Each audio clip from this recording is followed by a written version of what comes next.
Welcome to the Genius Factory. Enjoy the video. You begin by preparing a confined environment so dependencies do not leak. Create a venv and activate it. Install Python 3. 11 Plus and the framework you chose, for example Fast API for async speed or Flask for simplicity.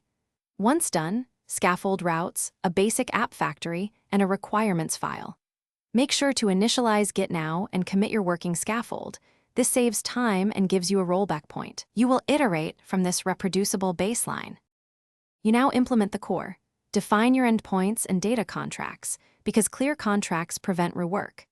Connect an ORM like SQL Alchemy and create migrations with Alembic so schema changes are versioned.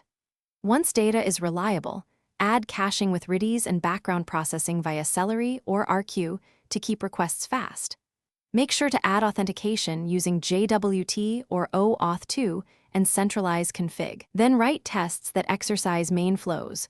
Automated tests catch regression. You finalize by containerizing the app and wiring up continuous integration so builds are repeatable. Push images to a registry and deploy with health checks. Once live, add structured logging, metrics, and alerts so you know when performance slips. Run load tests and configure graceful shutdowns to avoid losing requests.